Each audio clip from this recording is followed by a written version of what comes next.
Thank you. Okay. Hi, welcome everybody. Thanks for being here. We thought it would be very apropos to start today off with a little bit of a workout. Now, I know some of you didn't come for a workout. Don't worry. We're going to make it apply to where you are in your seats. So, Catherine, go ahead. I'm going to expose you to a little bit of refit seated. All right. You hear that? You don't hear that, okay? Okay. Stomp your feet, everybody. Do it now. Stomp your feet. Good. Stomp your feet. Hey, look at you. You got rhythm. Love that. Arm, arm, arm, arm, arm, arm. Good. Okay. Okay. Left, right, right, left, right, left. No, lost you. Okay. Stomp your feet. Here we go. Stomp your feet. Elbow. Elbow. Eyebrow. Elbow. Elbow. Elbow. Eyebrow. Knee. Knee. Good. Wow. Okay. Right here. Chin shell. The game changer showed up. Shoulders. Shoulders. Y'all are feeling really great right now, aren't you? Feet. Good. All right, here we go. I think the mic is making the music come down. Is that what's happening? All right.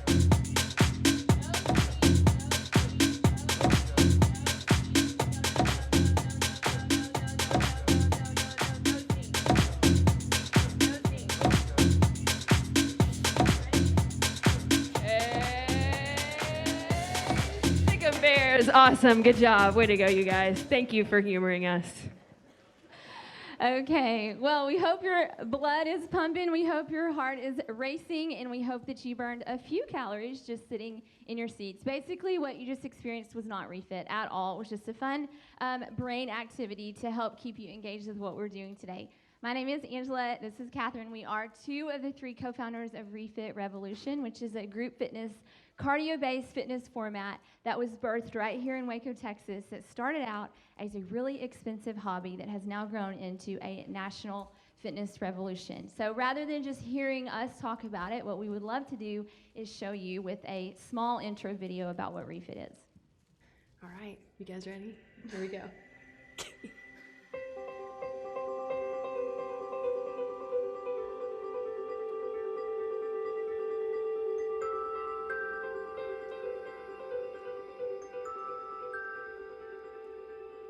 Back in 2009, we were teaching fitness classes at our local church, and we knew that fitness could change lives. And we knew that if we wanted to get women in for a fitness class, that it needed to be an experience, and it needed to be something that wasn't a get in, lose weight, and get out of here. It was, how do we bring you in, get you here, pull you into community so that you're set up for a lifelong lifestyle change.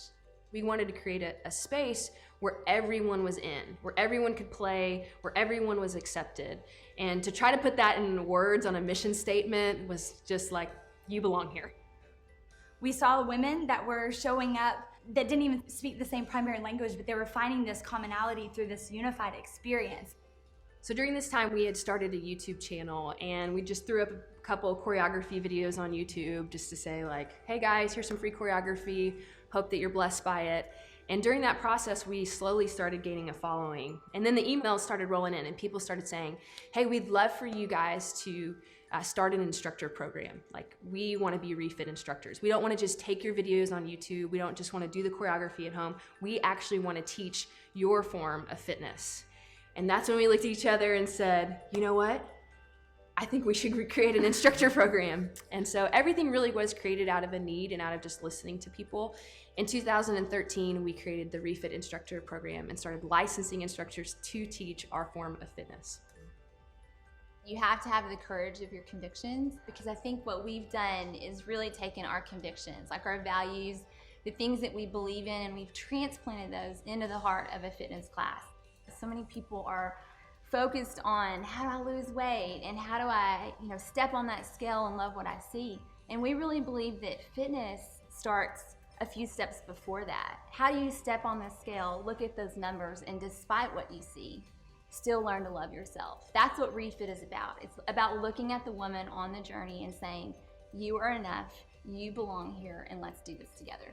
One of our values is acceptance, and I think that's a great segue into community, because you know, community is kind of like this buzzword that people throw around right now, but really it's the heart of what we do. There's power when people get around one another and they're affected by one another, they're changed and encouraged and challenged by one another. Nobody walks in and feels like nobody else here looks like me. Nobody else here sounds like me. There really is a coming home for anyone. Watching someone walk into one of our instructor trainings or walk into an experience class and to see them timid and afraid and unsure and insecure, and by the end of the class, by the end of the experience, they have completely opened up. I love that. I love that our fitness format really does change lives. There is something unique about what REFIT does for women. It does change lives, and I think that transformation is what people want these days. They don't want the quick fix, and they don't want to do it alone. And so what REFIT does is literally we grab the person's hand next to us and we say, you're not alone, we're gonna do this with you. I think one of the misnomers about fitness in general is that it's all about changing bodies. And while that is true, REFIT is about changing lives. And that's what really living a life of impact is all about.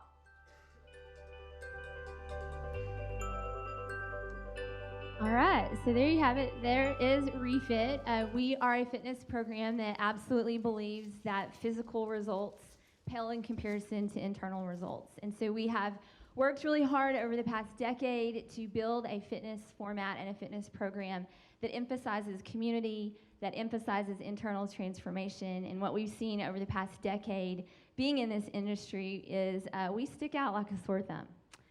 You guys know that most fitness programs talk about weight loss, talk about calories burned, and that physical result is what most companies wear like a badge.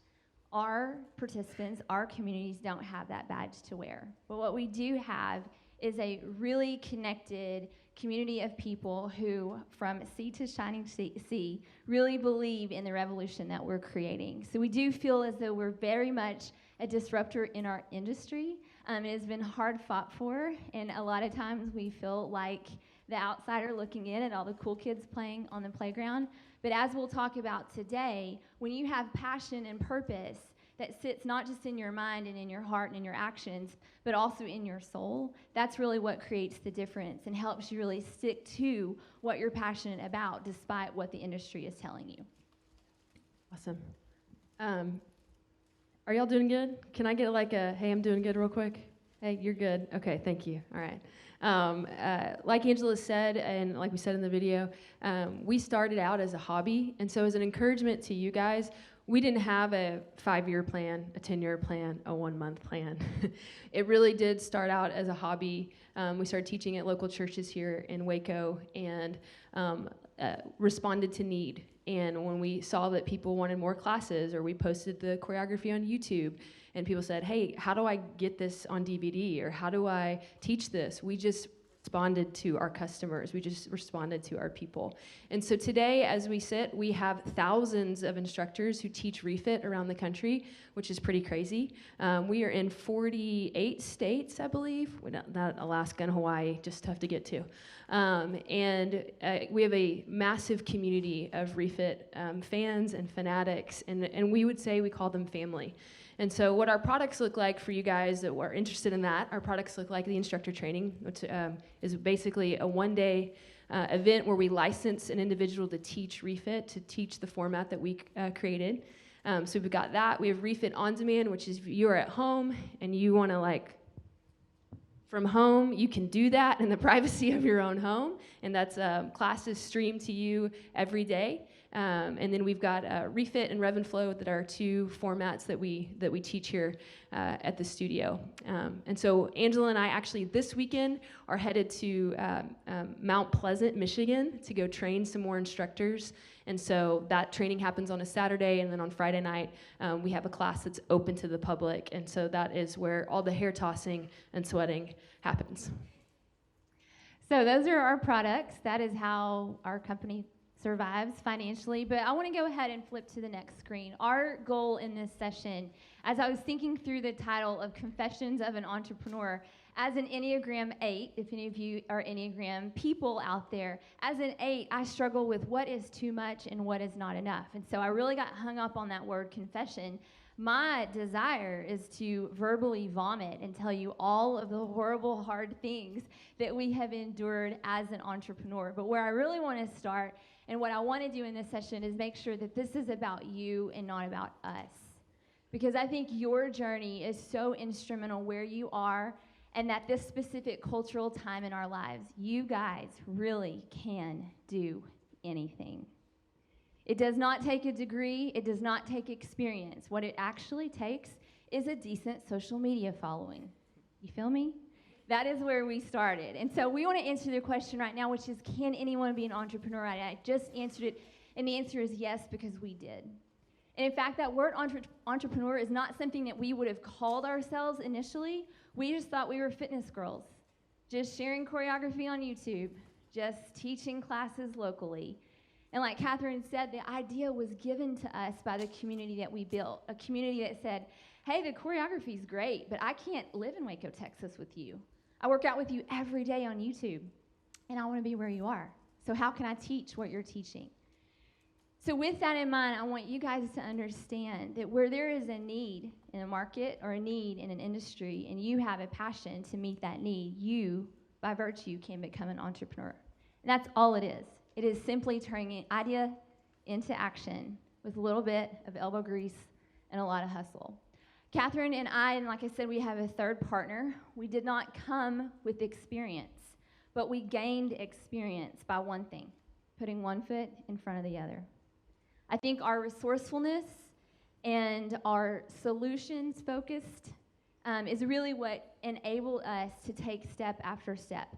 If you want to know the truth, because this is confessional, where we started was our business plan was one thing, and that was putting a blurb in the church bulletin. Kind of embarrassing to talk about that now. I really wish that I could tell you we went to a coffee shop and we came up with a marketing plan and we haven't had a 90-day launch process. No, we had a blurb in the church bulletin that said, free fitness classes, open to the public, everybody welcome, Tuesdays and Thursdays, 5:45 p.m. And so if that's any encouragement to you guys, I hope what you take away from it is, yes, do the hard work, organize, plan, get a think tank group together, bounce ideas off the people around you. But if there's anything that I can encourage you to do today, it's one thing, and that is just take that next best step. Don't overthink it. Don't overplan it. Just do what the very next best step is. Yeah, and if you can hear me, clap twice. Let's go ahead and do that. Okay, give your neighbor a high five and say, you can do it. Like, mean it. Come on, like, you can do it. There we go. All right. So I'm going to tell you two quick stories. The first story is just based off what Angela just said, is we were opening our first studio in Waco, Texas. We literally started the studio debt-free with donations from the classes we were teaching at different churches, and we did it debt-free. We renovated the space ourselves. We were super nervous. We didn't know what we were doing, but one of the things we wanted on the wall was our logo on the wall, and so I had asked a Baylor student who was a senior, and I said, hey, I know you're like artsy, way more artsy craftsy than me. Can you please help me with this? And so she was over there kind of lining it out, and I asked her, I said, what do you want to do when you graduate?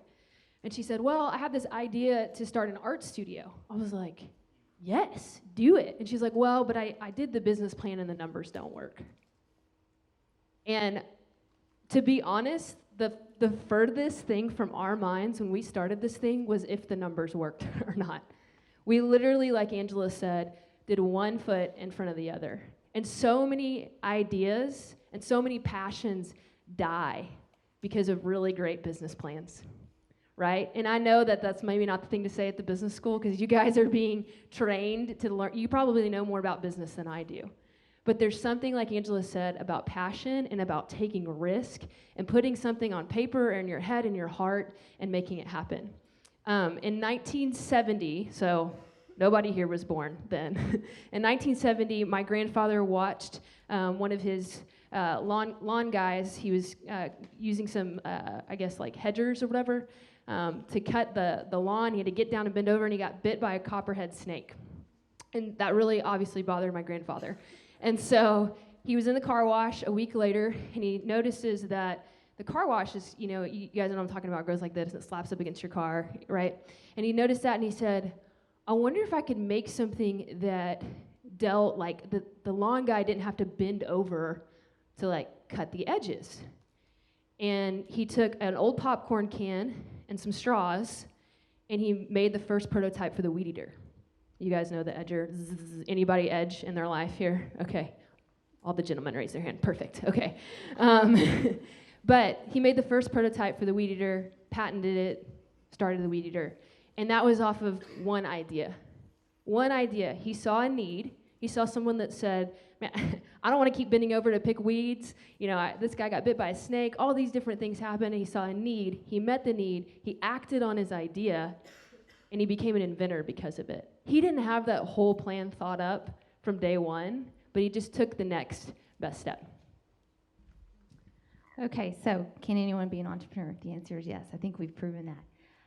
Second question we want to answer today is, can anyone be a successful entrepreneur? And I think the answer here is still yes if we do one thing, and that is if we recalibrate and personalize our definition of success.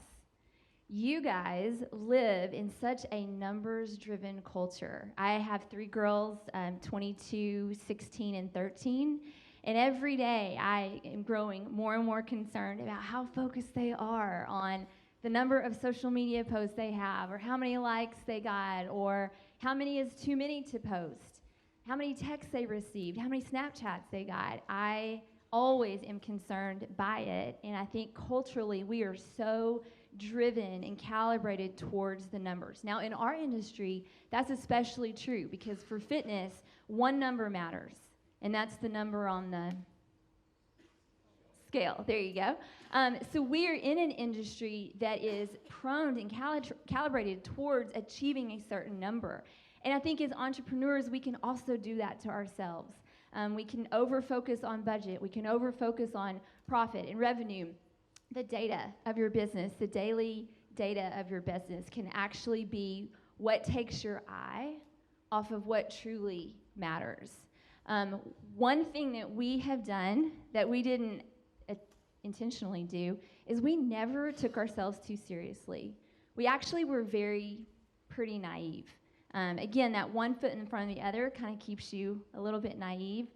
But what was so important to us was not the number of people, but how many lives we could transform. In the fitness industry, when you're teaching group fitness, bodies matter, right? How many people show up to your class? Because that basically means, hey, these many people love your classes. And so it's easy to start looking at the number of people in attendance and think, this is a group of people who do or don't like me. And so we've had to just rethink over and over and over, what means success to us? Is it that we can touch one person's life? Is it that we can connect this one person to another person? Is it that we can pull people into community? Is it that we can help a woman find a place of belonging where she's never felt that before in her life? And then is it also that we can help her lose weight in the process? Can we help her grow a stronger, healthier body in the process? And so I think for any of you who are thinking through a business idea, you really have to think through, what's the criteria for me personally that measures my success?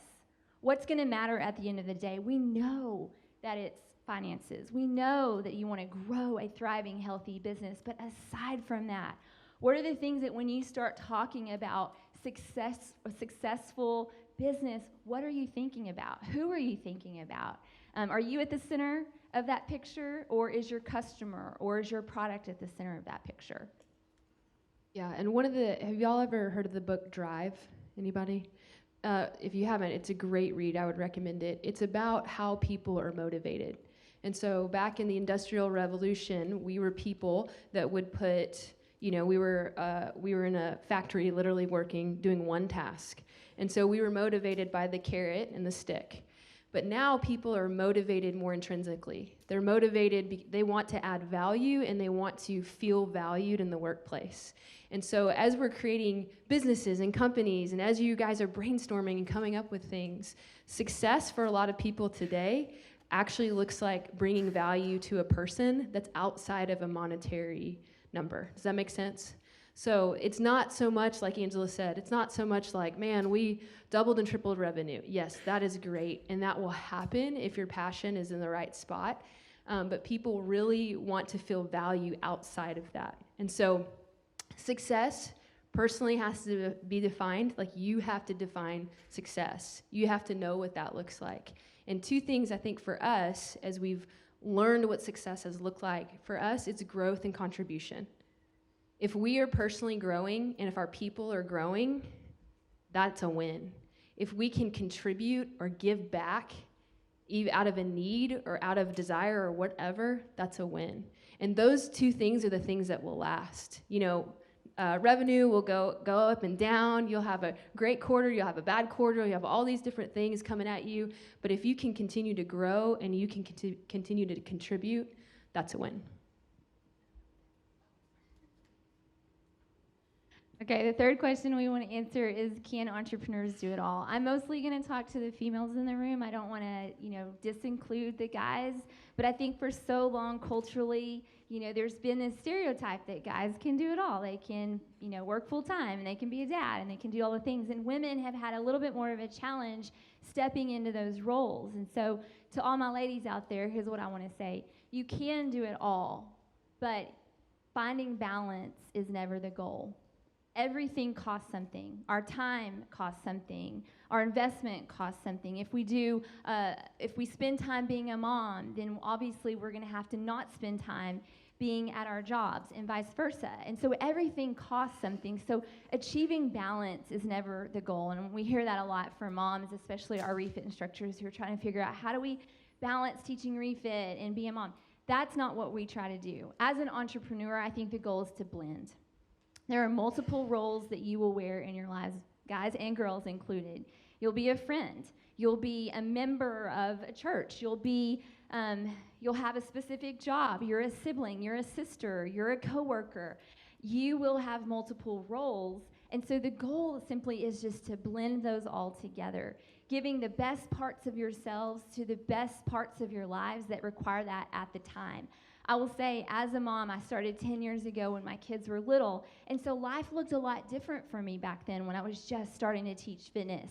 It looked like squeezing in a fitness class when my husband would come home from work. It would look like a tag, you're it. I've been home all day. Now it's your turn. I'm going to go chase my dreams. And now in this season that my kids are a little bit older, I can more fully give myself. But I think being present and being accessible and open to the responsibility of all the roles that you carry in your life is so important. And if we try to balance it all, we will fail. But if you try to blend most of it and just pursue excellence in every specific area that you can, that's where you will feel the most productive, the most effective, and the most successful, both in and out of your job.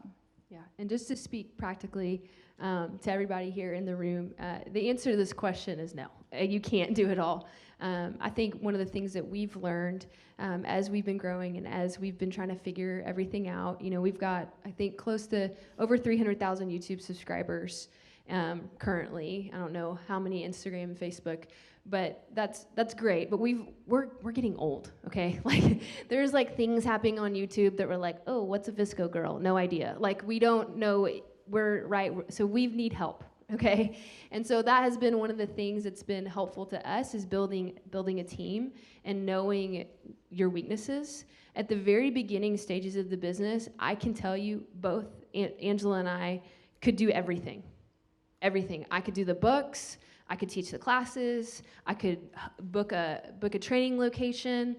I could literally do it all, and I became an expert. We both became experts in what we did, which is fantastic. So when you are starting, you need to be the expert, because if something goes wrong, yes, you are the one that's up at 2 a.m. fixing it. But as you start to grow, and as you start to grow outside of from a startup to a small business, you start to realize that I actually am not the expert in this area anymore. And that can be a humbling thing, because that's basically you're letting someone else hold your baby, right? This thing that you've raised, this thing that you thought is amazing, and you're gonna trust someone else with it. And so knowing where you're weak and knowing where you don't know what you don't know, okay? That has been one of the biggest things for me personally, is being quick to admit, like, I actually have no idea what to do here, you know, and building that team around you. And so we have had 3 things that we run people through when we're thinking. We'd run them through a lot of things, but one of the 3 things that we run them through is what we call the 3 C's, which is character, competency, and chemistry. Character, competency, and chemistry. And so what that means is, you know, character is, can I trust you with a key to our building and with $1,000 in the safe? You know, are you going to do the right thing when no one's looking? Are you going to be the one that makes the good choice when no one's looking? Are you going to be a person that contains and lives out and has integrity? That's character. Competency is, are you really, really good at what you do? Like, are you the best? Can you kill it? Are you the best instructor? Are you an amazing accountant?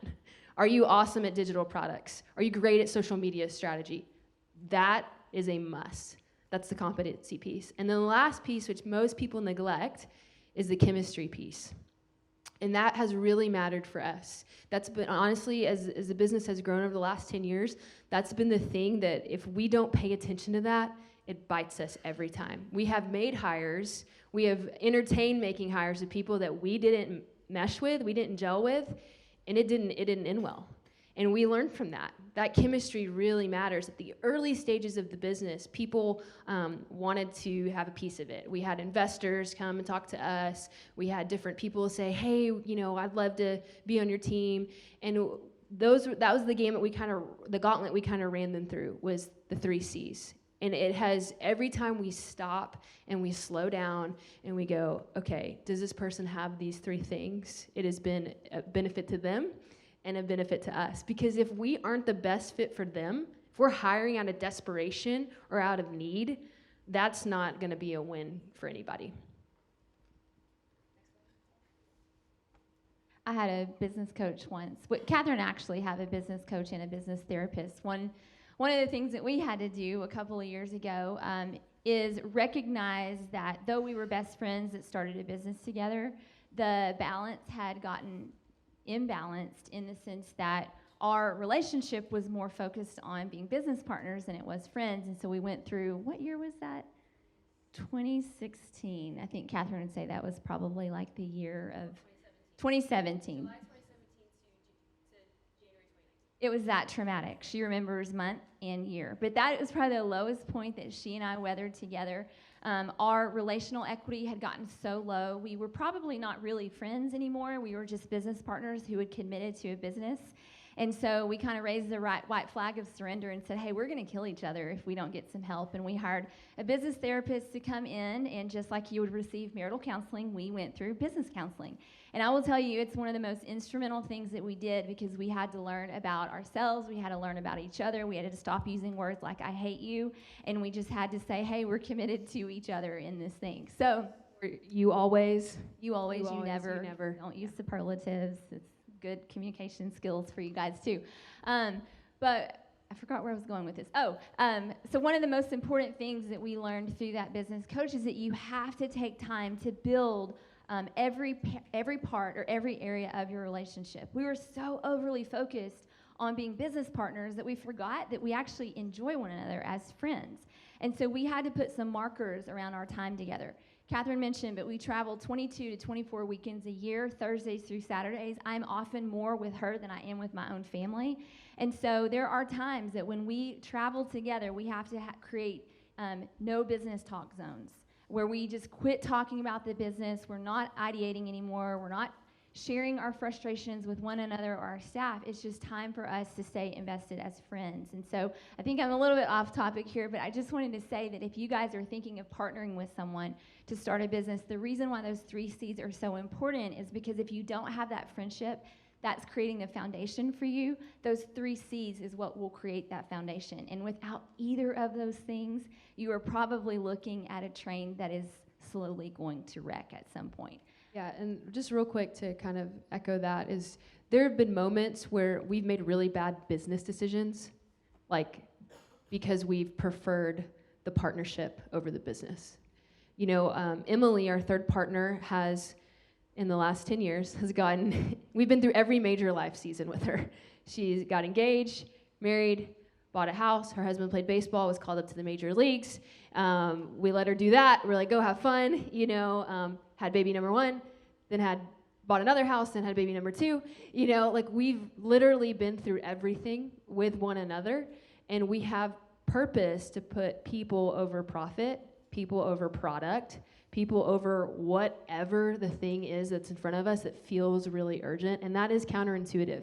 And that's not how every business is run, but that is one of our values, is that we would see people first and not just see the dollar sign, or not just see what they can bring me, but that we would really see people first, and that even goes all the way down into our partnership. So to jump back on track with answering the question, do you have what it takes? I'm sure you hear a lot from entrepreneurs about the hustle and the grind and the hard work and all those things. It's kind of a duh. You guys know it's going to take a lot of work to launch any business idea that you have in mind. But I think one of the 2 most important things that you need to have as an entrepreneur to really make it is, number 1, you need to be resourceful. And number 2, you need to be solutions focused. I think resourcefulness is one of the most overlooked skill sets in any employee right now. The reason we know that is because we've hired a lot of employees, part-time workers, who don't have any. And so it's always interesting to me when they'll come to us to ask a question that they could ask Google and probably get a better answer than what I would give them. So resourcefulness is using what you have to create or get what you need. That's all it is. Back in the day when we were opening up our studio and we had very little renovation money, guess how we got resourceful? We painted. We put in new ceiling tiles. We put in new flooring. Back in, when did we open our current studio? A year ago, we opened our new studio on Washington. It's a huge undertaking. It was a really expensive building, and so we got really resourceful with how to fundraise and how to use our community as a way to raise money for that new building, and we asked and they donated. That is also being resourceful, because we wanted to be good stewards of our money. We didn't want to take any investor financing, and now we have this big, amazing, beautiful studio that we feel like our community has a sense of home and a feeling of partnership, that we all created that together. So that's what resourcefulness is. And the second thing is being solutions focused. This is one of our HQ values.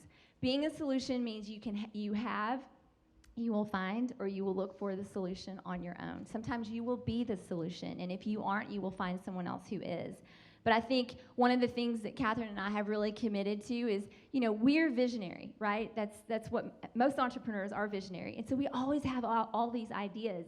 And so we know that we have to create a safe spot for those ideas, so that when I say, hey, why don't we? She should not respond with a no and here's why, but a yes and.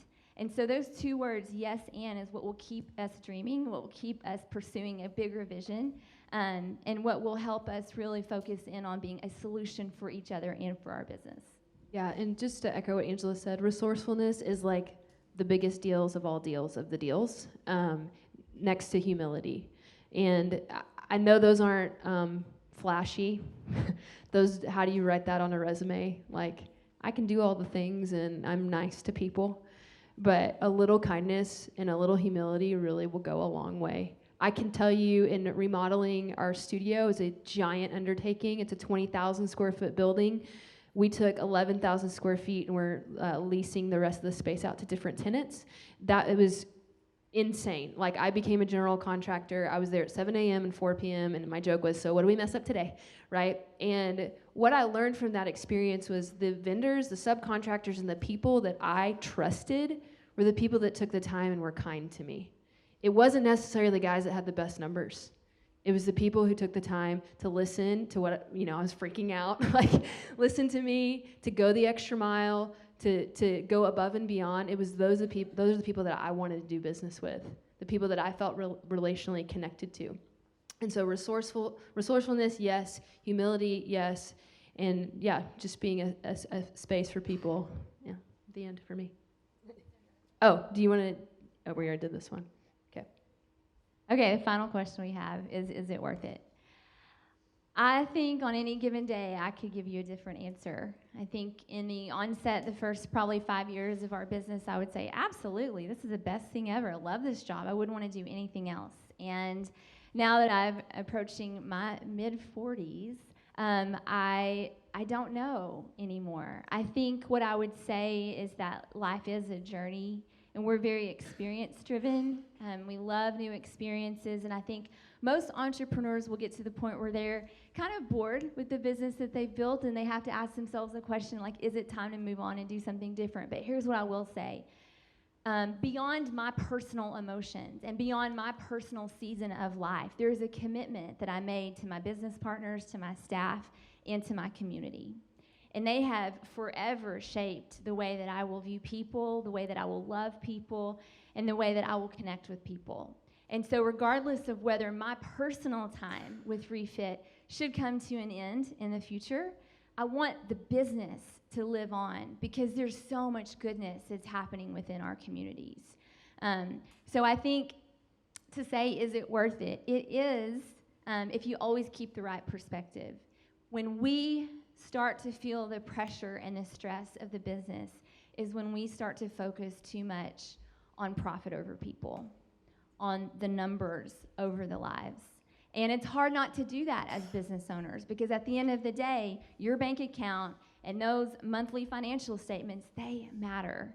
But if I can always keep my head at that 10,000-foot perspective and focus on the individual faces like Marion Palomino back there, who is in every one of our classes and is an amazing soul, if I can keep her face in my mind, it will keep me showing up and keep me committed to what we've created, not for myself, but for them.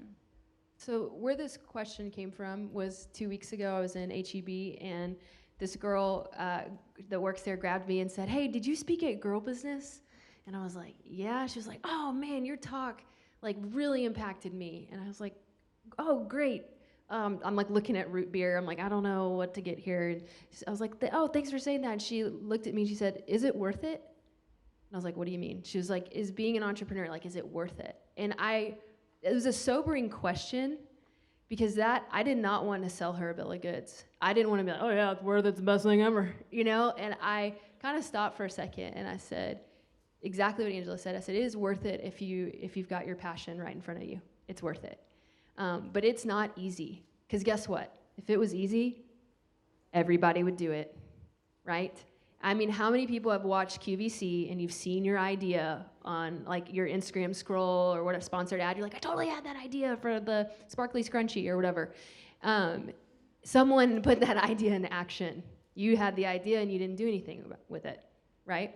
And so, yes, it's worth it, but it is hard. It is not a joke. It is not easy, especially when you kind of move from startup to small business to medium size and you keep growing and the people, you don't get to see the faces as often. Like, we really are so thankful Marion is here because she's one of our studio participants. But for us, traveling and going on the road and meeting people who said, hey, 2 years ago, I just had a baby, postpartum, and I found your videos on YouTube, and I've been working out at home ever since, and I lost 60 pounds because of it. I just want to say thank you. It's worth it. It's worth it for me to be up till 2 a.m. and up at 6. It's worth it for me literally to feel like I don't have a life or social life because of that one person that was impacted and that one person that was changed. I think that's all we have. Yeah. Is it? Yes. Yes. Do you guys have any questions? I feel like, you're Now is the tired- time for questions. Well, I just feel like you're tired of hearing us talk. But does anybody in the room have any questions about anything we said today? Or are you like, hey, we got to get to our next class? Just came for the cookies and the popcorn. We're good with awkward silences, so we can stay here. I wouldn't want to ask a question in a room full of 100+ people. We should have had you text it, right? We watched these other ones on YouTube, and people asked questions. They did? Yeah, for like 20 minutes. Stop. Yeah. Okay. Maybe we weren't good at talking. Did we say it all? Yeah. Oh, thank you. God bless you. Okay. Thank you. We'll give you $20 after. Yes. Our biggest failure and what we learned from it. Honestly speaking, I would say probably our third partner, Emily. She's not our biggest failure, but I think that, please, YouTube, do not kill me that I said that. Emily is my best friend. Catherine is also my best friend. And I think in the growing stages, we wanted to do everything together and divide everything up equally, even tasks, right? It was like, okay, you make the spreadsheet, you do the email database, you do social media, and we wanted to really divide it up. As we've gotten bigger, our whole staff has had to specialize, and so that specialization means a division between the three of us. And I think that there were moments in which Emily, because of her season of life, being a baseball player's wife, where she was traveling 6 to 9 months out of the year, took her away from the business. And rather than just allowing her the freedom to go and be a wife with Tommy and do that, we sort of were asking her to stay plugged in to the business, when really we should have just said, hey, this is your role right now. This is your season to be a wife. So we're going to remove any expectation of, job responsibilities here with us. But what I will say is that wrapping that up, coming full circle, she's in a spot that is perfect for her right now. She works part-time, but she's a full-time heart. She's connected to the business with 100% of her heart. But she's a mom of 2 little boys. And I love that for any staff member who works for REFIT, all of whom are female right now, if you have little kids or you become a mom or you have a new season, because that's what women do, we kind of step in and out of seasons, we make space for that. And the only reason that we know to do that is because we learned the hard way what happens if you don't. And I think the 3 of us are better for it, but it's only because we had to learn how to weather those changing roles. Yeah, and I think the thing with failure is are y'all familiar with the Enneagram? Anybody? Enneagram? Raise your hand real high so I can see if you know what I'm talking about. Okay, so I'm a 1 on the Enneagram, which means I'm really hard on myself. I'm like my biggest critic. And so I'm constantly aware of all the things that are wrong or that I'm doing wrong personally. And I've really had to discipline myself to view a failure as a teaching moment and not as the end all be all. So it's like the silver lining through it. So I'm more like, my failures usually come with people because I'm people driven. And so I'll, say something to a staff member that I'm like, I should not have said that. And as we've grown in leadership, what's your saying about climbing up the pole? The higher you climb up the flagpole, the more people see your bottom. Right, and so what that means is isn't that fun? The higher that you go in leadership or authority or whatever, the more exposed you are, and the more that their expectations are higher, and that's been a really big learning curve for me. Yeah, anybody else? Yep. So you mentioned, taking that next step in business. What do you see being the next step for REFIT? Yeah, what's the next step for REFIT? Such a good question. So hard. I think we have different visions for what that looks like. Honestly, just on a practical level, one thing that our company has we've kind of switched the gear into neutral. We were doing a lot of content production at the beginning, which is what sort of launched the business. And then we started coasting with content production. But everything right now is so content driven, whether that's Instagram stories or YouTube videos or mastermind thing. I mean, everything is so content focused right now that we kind of have to put that back into our strategic plan. We are all, I don't think we mentioned this, but we pay for very little marketing. It's all organic, it's all word of mouth. And what we're seeing right now in the social media landscape specifically is that only takes you so far. And so we're really having to kind of recalibrate our content approach to where do we need to pay for more exposure? How much do we need to pay for that exposure? And does paying for that exposure lead to organic, authentic community? And that's something that we kind of struggle with, because when you grow organically, everybody who chooses you or to be part of what you're doing is there because they want to be part of you and what you've created. When you start paying for growth, the numbers might go up, but you may not have as pure of a community member, if that makes sense. So we're always trying to balance how to produce growth without compromising our authentic community. Yeah, and just off that, Seth Godin, Purple Cow. Anybody read that book? Read it, write it down. Seth Godin, Purple Cow. Okay. We want to be a purple cow, which is basically, no cow is purple, right? If you look in the field and a purple cow would stick out. We want to be that product to people because we so believe in, what we do. And so right now what we're doing to kind of iterate is we have an online training offering that we've launched. And so when we travel, we're traveling to people to train them. So we have trained the thousands of instructors personally in front of them, like, hi, I know you. And to do the online training was kind of a big leap because we aren't in front of people, but that is just one way that we can meet people where they're at and start iterating and get more people into the community. So that's practically kind of what's next. We have a lot of dreams. We are not, we don't lack ideas. And really, honestly, it's been hard to kind of focus on, hey, what do we need to do right now? What's priority? We've talked about franchising, we've talked about all sorts of things, and so we'll see what 2020 holds. Anything else?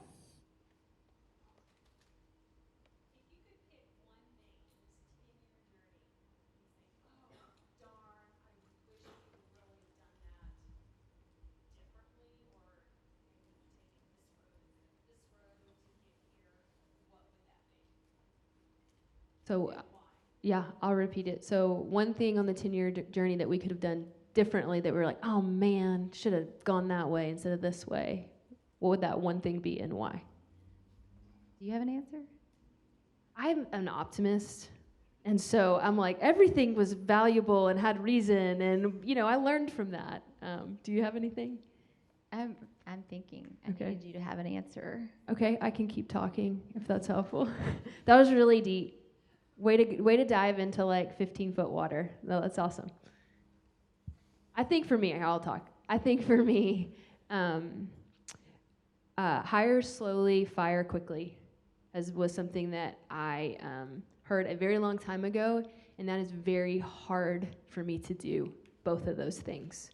So bringing people on and having a process to go through, I think that we didn't have processes. We just liked someone and said, you do this, and while that was great, to meet a need immediately, sometimes it doesn't serve the vision overall. And so what ends up happening is that person gets hurt, we don't get what we need out of that person, it's not a win for anybody.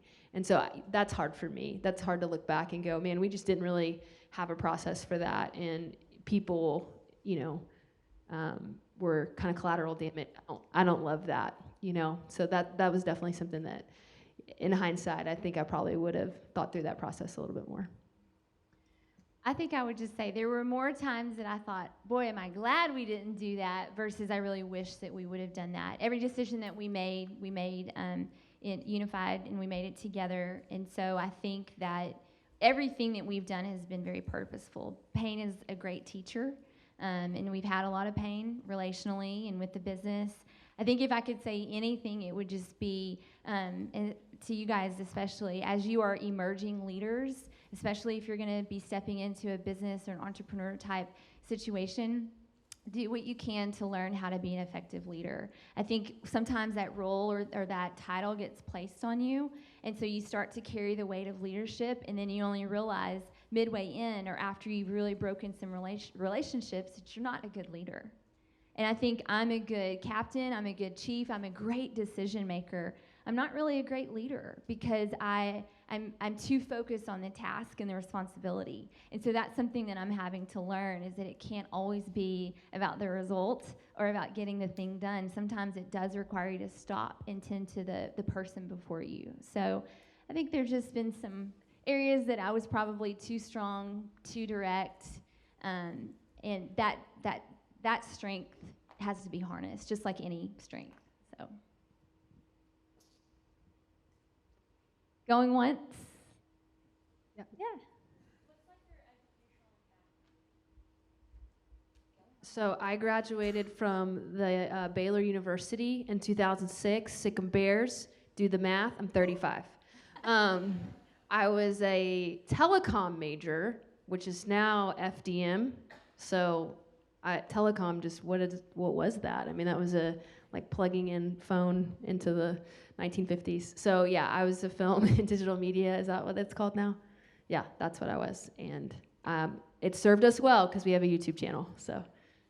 Well, these are going to be fighting words here, but I am an Aggie. Sorry, you guys.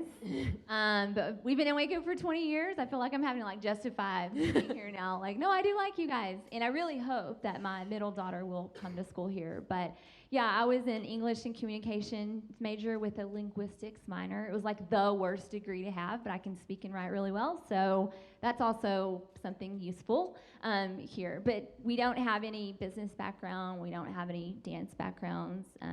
Everything that we've learned within our industry is learned from day one. Since you guys are both friends and business partners, was there any time during your guys' career where you were afraid to be honest with each other about how you really feel? No, and that was a problem. Yeah. I think we always erred on being too honest with one another, and that refers back to what I said earlier about being too strong, about being too honest is not always a good thing. I'm an 8, Catherine's a 1. If you know anything about the Enneagram, you'll know that she would say at times that I've been a bully, and I would say at times, I need you to be stronger. So, but I think it's helped us grow. Yeah. Yes. I think, and Emily's a 7, so she's an enthusiast. So she's like up and in for anything, right? So there's a lot of energy happening in the room. I think so personally, I've never been afraid to say something to anybody or be too honest. But yes, I have been afraid of what that would result in, just like anybody. It feels weak to say, hey, that really hurt my feelings. But sometimes being vulnerable, any Brene Brown fans out there, being vulnerable really is kind of like the best thing, which is uncomfortable for everybody. I do think that brutal honesty has helped us weather some of the really difficult times, because in our company, again, as leaders, as you kind of climb that flagpole, you lose some freedoms to share candidly with people, like your employees and your studio members. But one place that we've always purposed to be really honest with one another is in our friendship with me and Catherine and Emily. And so it's been painful, but we've always been able to come out on the other side valuing each other. Going twice?